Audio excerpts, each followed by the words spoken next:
A questão de número 15 tem um grau de complexidade maior. Ela aborda o assunto força centrípeta. O enunciado diz: um balanço foi construído utilizando duas cordas paralelas de mesmo comprimento, nós podemos ver aqui na figura, presas numa tábua que servia como assento, e as outras extremidades presas num galho de árvore. Um balanço rudimentar que existe aí em milhares de quintais pelo Brasil afora. Durante a oscilação, as cordas são mantidas o tempo todo sob tensão. Em certo instante, o balanço oscila entre as posições extremas A e E, passando por B, C e D. Então, na figura, eu tenho aqui a região de oscilação do balanço entre A e E, sendo A e E posições extremas. Isso significa que em A ele tem velocidade nula, acelera até C, desacelera de D até E, onde a velocidade volta a ser nula. E aí o processo se repete, acelera, desacelera e fica oscilando entre essas duas posições. A probabilidade das cordas romperem é máxima ou mínima em que situação? Durante todo o tempo de oscilação do balanço, existem duas forças agindo sobre o mesmo. Essas duas forças quais seriam? O peso do balanço, que vai o tempo todo apontar para baixo, e a força das cordas, que nós chamamos de tração ou de tensão. E essa força de tração vai mudando de posição à medida que as cordas vão se movimentando junto com o balanço. Nós teríamos então, fazendo aqui uma representação, cordas na vertical, balanço. Esta aqui seria aquela que o problema identificou como a posição C. Nesse momento, quais seriam as forças atuantes sobre o balanço? O peso, vertical para baixo, e a força do fio, que vai ficar aqui, ó, que eu vou chamar de tração ou tensão. Ocorre que o balanço está fazendo um movimento aqui assim. Ele está descrevendo um movimento, vejam, circular. Neste momento, a velocidade do balanço é máxima. Isto significa que as forças tração e peso não são iguais. Se elas fossem iguais neste momento aqui, por serem opostas, uma anularia a outra. Nós teríamos resultante zero. Resultante zero significa estar ou em repouso ou em movimento retilíneo uniforme. Nós caímos na primeira lei de Newton. E nesse momento, o balanço não está nem em repouso, nem em movimento retilíneo uniforme. A resultante não é nula. Portanto, a tração e o peso não têm valores iguais. Ora, mas quem seria maior? Para que ele descreva a curva, é necessária a existência de uma força centrípeta, que puxe, no caso o balanço, para que ele vá mudando a direção do seu movimento e faça a curva. Sem esta força centrípeta, não há mudança na direção do movimento, não há realização de curva. Observem que para esta curva, o centro fica situado por aqui. Para termos uma resultante apontando lá para o centro, é necessário que a tração seja maior do que o peso. Então, diremos que em C, que é esta posição central, A força centrípeta corresponderá a tração menos peso. A determinação da força centrípeta envolve uma expressãozinha. A força centrípeta, ela pode ser determinada pela relação mv² sobre r. Massa vezes aceleração centrípeta. Eu vou lembrar aqui, chamando a atenção, que V2 sobre r é aceleração centrípeta. Então, nós temos massa vezes aceleração centrípeta. Ora, se isto é força centrípeta e se isto é força centrípeta, eu vou igualar essas duas expressões. Eu direi que T menos P é igual a mv² sobre r. Se passarmos o P para o lado de lá, vamos dizer que a tração é igual a mv² sobre r mais P.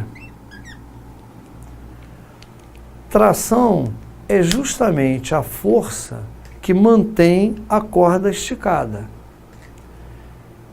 Quanto maior for a tração, mais esticada fica a corda, maior a probabilidade da mesma romper. Observem que ao longo do movimento, a massa, o raio e o peso são grandezas que não se modificam. Em quaisquer posições, seja em A, seja em B, em C, em D, em E, que foram as posições destacadas no problema, em todas essas posições, a massa, o raio e o peso são iguais. O que vem mudando de uma posição para outra é justamente a velocidade.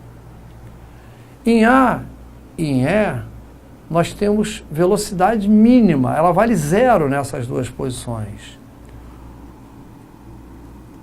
O que acaba indicando que aqui teremos os menores valores de tração. Na verdade, precisaríamos fazer a decomposição de forças que daria mais complexidade à solução do problema. Mas numa visão mais simplista, podemos verificar que a posição em que a velocidade é máxima é justamente aqui, a posição C. Se aqui eu tenho máxima velocidade, aqui eu terei máximo valor da tração. É onde eu tenho, então, maior probabilidade de que haja a ruptura da corda. Então, como ele me pergunta onde há maior probabilidade da corda romper, eu vou assinalar como correta a alternativa B. É máxima quando o balanço passa pela posição C. Agora, para aqueles que gostariam de ter uma ideia de como seria a força centrípeta nas outras posições, eu não poderia concluir a questão sem chamar a atenção de que nas posições A e E, posições extremas, como temos velocidade nula, 0, temos necessariamente nessas posições força centrípeta nula. Só existe força centrípeta se houver uma velocidade. Repito, em A e em E, a velocidade do balanço é nula, portanto a força centrípeta é nula. E como ficaria a situação se pretendêssemos determinar a tração nessa posição A ou nessa posição E? Vamos então supor aqui a posição C, aqui a posição A, onde a velocidade é nula. Vamos admitir que nesse momento o fio do balanço determina um ângulo θ com a vertical. Em A, teríamos o peso do balanço vertical para baixo, vejam. E teríamos a força de tração nesta posição aqui. Essas são as forças atuantes nesse momento. Conforme lhes disse, a força de tração vai mudando de posição à medida que a corda vai se movimentando juntamente com o balanço.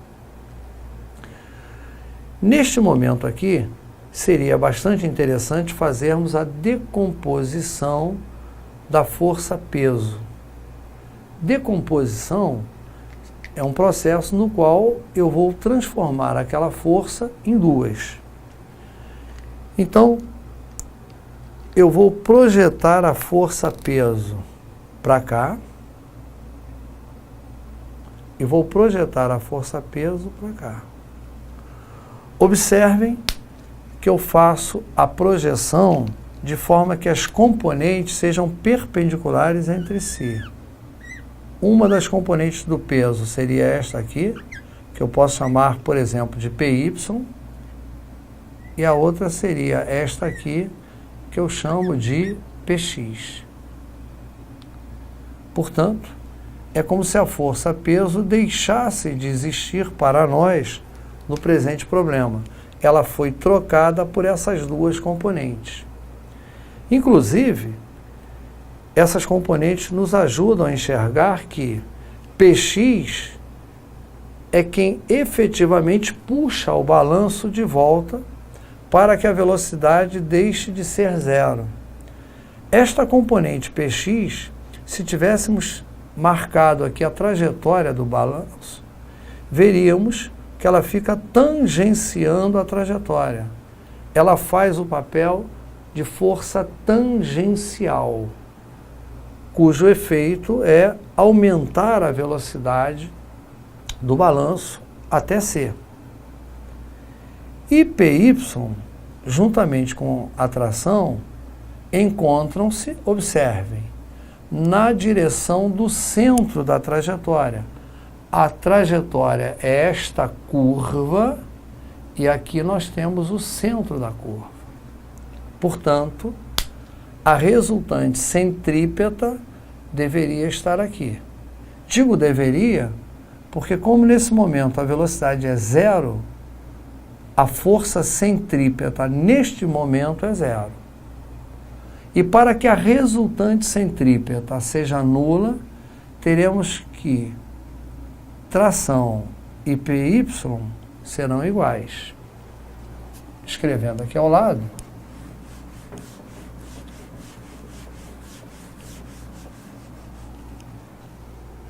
em A,